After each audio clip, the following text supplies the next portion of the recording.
శిరస్సును హత్తుకోలేని వారు మీ బహుమానాన్ని ఎత్తుపోకుండా జాగ్రత్త పడడమని చెప్తున్నాడు ఆయన. కొలసీలకు రాస్తూ. పౌలు గారు వివరంగా చెప్తున్నాడు. మీకు ఎపఫ్రా ఉన్నాడు, ఉండొచ్చు. కానీ నీకు నిజమైన సేవకుడు ఈ దేవుని యొక్క వాక్కు. దీన్ని తప్పిపోవద్దు. గాలి తనకిష్టమైన చోటకి వెళ్తుంది. అది ఎక్కడికి వెళ్తుందో తెలీదు. దాని శబ్దం వింటామే గాని ఆత్మ మూలంగా జన్మించిన ప్రతివాడిని అంతే. అందుకు నికోదేము ఈ సంగతులు ఎలాగో సాధ్యములని ఆయనను అడగగా, ఇది ఎలా సాధ్యం అంటే, ఇప్పుడు నన్ను అడిగితే నేనేమంటాను, అది సాధ్యమే అంట. ఎందువల్ల?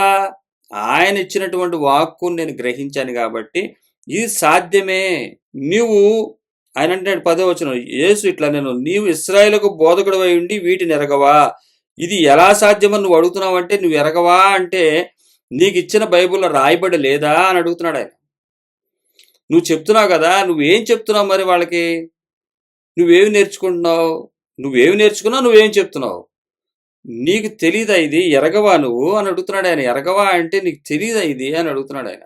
ఈరోజు క్రిస్మస్ చేస్తున్నావు, చేయొద్దని చెప్తే ఎక్కడుంది అంటే, పోనీ చేయమని చెప్పి ఎక్కడుంది? అసలు పండగలు ఎవరయ్యి? పండగలు ఎందుకు చేసుకున్నారు? పండగలు ఎందుకు చేయమన్నాడు? వారికి చెప్పిన సువార్త ఏంటి? శిష్యులను కూడా పంపించాడు యేసుక్రీస్తు వారు. శిష్యులను పంపించినప్పుడు వారికి చెప్పాల్సినటువంటి వాటిల్లో చెప్పాడు ఆయన. ఏ ఊరు వెళ్ళినా ఎట్లా ఎట్లా ఉండాలో ఏంటో అన్ని వివరాలు చెప్పాడు ఆయన. శిష్యులకు కూడా తెలియపరిచాడు. తెలియపరిచినప్పుడు ఇది కూడా చెప్పండి, నేను పుట్టాను పలానా డేట్న, ఆ డేట్ కూడా చెప్పండి, పుట్టినరోజు చేయమని చెప్పండి. చేయకపోతే ఆ ఊరు వెళ్ళి వాళ్ళు ఎంటే విన్నారు, లేకపోతే మీ కాళ్ళకున్న దుమ్ము దులుపురండి, తర్వాత వాళ్ళ సంగతి చూస్తాను రాసేవాడు కదా అక్కడ. అక్కడే రాసేవాడు కదా. దుమ్ము దులిపినప్పుడు నా పుట్టినరోజు కూడా చేయనన్నారా అని చెప్పి చేపించేవాడే కదా. చాలా క్లియర్గా రాయాల్సిన సందర్భాలు వచ్చినాయి యేసుక్రీస్తు వారికి. తర్వాత వీరికి కూడా 4 సువార్తలు రాశారు. 4 సువార్తల్లో ఒక్కళ్ళు రాయలా. పోనీ యేసుక్రీస్తు వారి శిష్యులు ఉన్నారు. యేసుక్రీస్తు వారి శిష్యులు హత్తుకున్న శిష్యుడు ఉన్నాడు. యేసుక్రీస్తు వారు అంటే ప్రాణం ఇచ్చేసే శిష్యులు ఉన్నారు. వీళ్ళందరూ రాయలేదు. రాసిన పేతురు గారే కానీ, యోహాన్ గారు కానీ రాయలేదు. పోనీ వాళ్ళ అన్నదమ్ములు రాశారంటే రాయలేదు. ఎన్ని సాక్ష్యాలు ఉన్నాయి. పౌలు గారికి కనబడ్డ యేసుక్రీస్తు వారు, ఆ పౌలు గారు రాయలేదు. ఎన్ని సాక్ష్యాలు కావాలి మనకి? ఇంతమందిని దగ్గర తప్పించుకుని వెళ్ళిపోయింది అది. పుట్టినరోజు గురించి ఉన్న విషయం. యేసుక్రీస్తు వారు శిష్యులు రాయాలి. 4 సువార్తలో రాయాలి. 4 రాశారు సువార్తలు. 4 రాయాలి. అక్కడ శిష్యులు మిస్ చేశారు. తర్వాత ఇక్కడ ఉన్నటువంటి అమ్మగారు మరియా గారు దగ్గర మిస్ అయింది.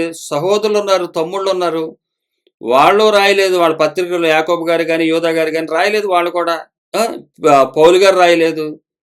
ఇంకా పైగా ఇలాంటి వాళ్ళు వస్తారని చెప్పి జాగ్రత్తగా ఉండండి. ఇలాంటి వాళ్ళు వస్తారు, చాలా జాగ్రత్తగా ఉండండి, తప్పిపోమాకండి. ఆయన జన్మించాడు అని చెప్తున్నాడు. ఆయన ఆత్మ మూలంగా జన్మించిన ప్రతివాడును అలాగే ఉండును. ఎక్కడి నుంచి వచ్చాడు, ఎక్కడికి వెళ్తున్నాడో తెలియదు. నేను ఎక్కడి నుంచి వచ్చానో నాకు తెలుసు, ఎక్కడికి వెళ్తున్నానో తెలుసు. నన్ను వెంబడించండి, నేను వెళ్ళే చోటకి మీరు వస్తారని చెప్తున్నాడు. తోమాతో అంటే ఆయన ఎక్కడికి వెళ్తున్నాడో మనకేంటి తెలుసు అంటున్నాడు. నేను మీకు ఉన్నప్పుడు చెప్పే కదా నేను ఎక్కడికి వెళ్తున్నానో. అలాగే నాకు చెప్పాడు కాబట్టి నాకు తెలుసు, మాకు తెలుసు. ఎందుకంటే భూలోక సంబంధ విషయాలు చెప్తేనే మీకు అర్థం కాకపోతే పరలోక విషయాలు ఏం చెప్తాను అంటున్నాడు ఆయన. అంటే ఆయన సంగతులను తెలుసుకున్నప్పుడు, భూలోక సంగతులు తెలుసుకున్నప్పుడు పరలోక సంగతులు ఆటోమేటిక్ అర్థమైపోతాయి. ఆయన నడక, ఆయన చెప్పినట్టు చేశాడా లేదా ఇవన్నీ తెలిసిపోతాయి. ఊరికే కాలక్షేపానికి రాయలేదు ఈ బైబిలు. ఈ పెద్ద లోకం ఎంతో డెవలప్ అయిపోద్దని నాకు తెలిసి 30 సంవత్సరాల నుంచి దగ్గర 20 సంవత్సరాలే బాగా డెవలప్ అయిపోయింది మన ఉన్నటువంటి ప్రపంచం మొత్తం. 20 ఇయర్స్లో కనీసం 1000 సంవత్సరాల డెవలప్మెంట్ అయింది. 20 ఇయర్స్లో 1000 సంవత్సరాల డెవలప్మెంట్ ఒక 20 ఇయర్స్లో జరిగింది. ఇంకెవడు నమ్ముతాడు దేవుణ్ణి? ఆ 20 ఇయర్స్కి నాతో పాటు, మాకన్నా ముందున్న వాళ్ళు, నాతో పాటు ఉన్నవాళ్ళు, నమ్మలేని వాళ్ళు చాలా మంది కలిసిపోయారు ఇప్పుడు లోకంలో. ఆ 20 ఇయర్స్ తర్వాత వచ్చిన దాన్ని చూసి కలిసిపోయారు.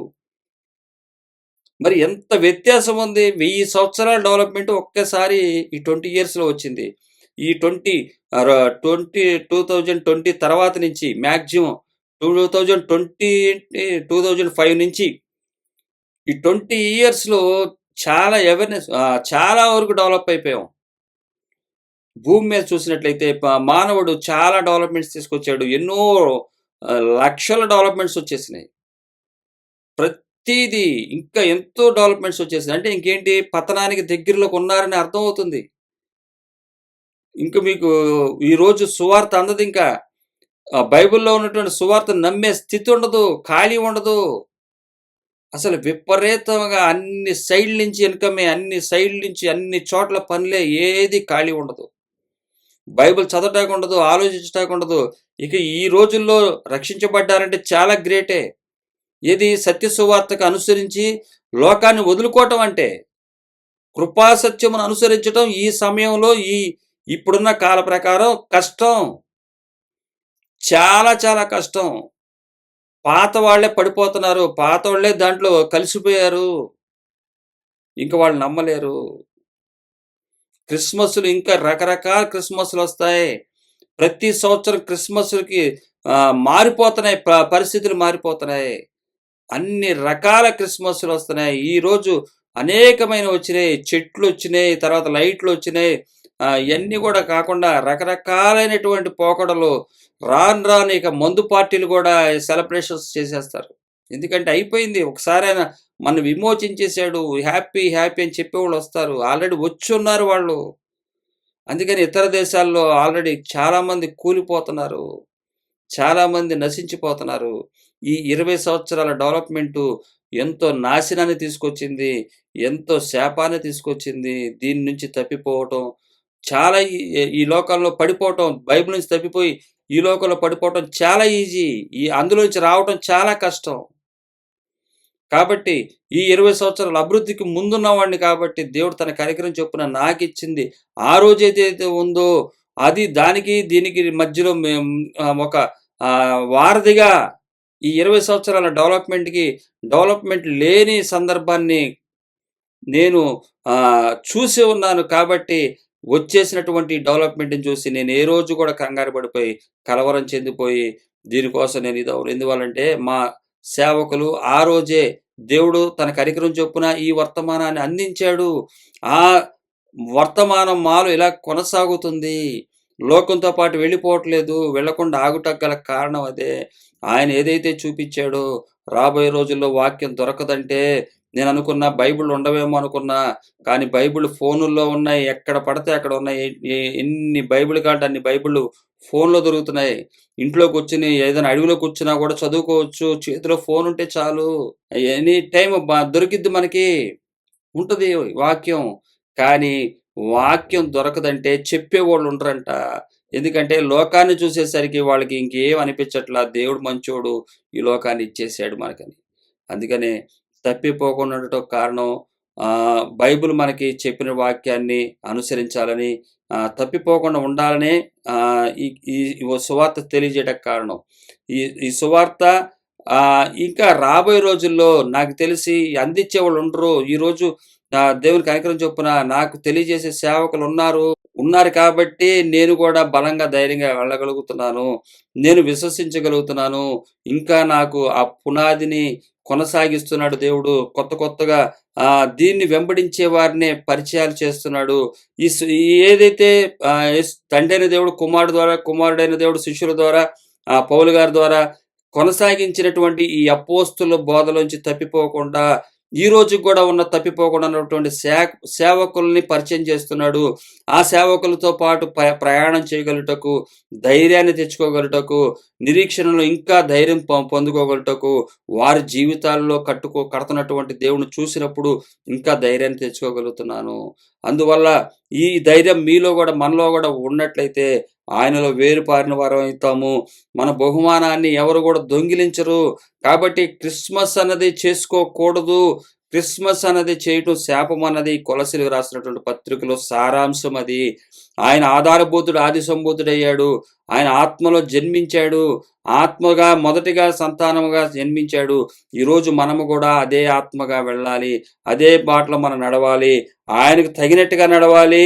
ఆయన మార్గంలో వచ్చి తొలగిపోకూడదు. 1వ అధ్యాయము 12వ వచనమే గాని అలాగే 23 వచనాల్లో కూడా మనకు తెలియపరుస్తున్నాయి. ఆయన రాస్తున్నాడు, ఆయనకు తగినట్టుగా నడుచుకున్న వలనయు ఆనందముతో కూడిన పూర్ణమైన ఓర్పును దీర్ఘశాంతమును కనుపరుచినట్లు ఆయన మహిమను శక్తిని బట్టి సంపూర్ణ బలముతో బలపరచబడవలనయు తేజోవాసులైన పరిశుద్ధుల స్వాస్థ్యములు పాలువారై ఉండుటకు మనలను పాత్రగా చేసిన తండ్రికి మీరు కృతజ్ఞతాస్తుతులు చెల్లింపవలనయు దేవుని బతిమాలుకొనుచున్నాను. దేవుని నామంలో మిమ్మల్ని బతిమాలుకొనుచున్నాను. ఆయనకు తగినట్టుగా నడవండి. అలాగే 23వ వచనంలో కూడా చెప్తాడు.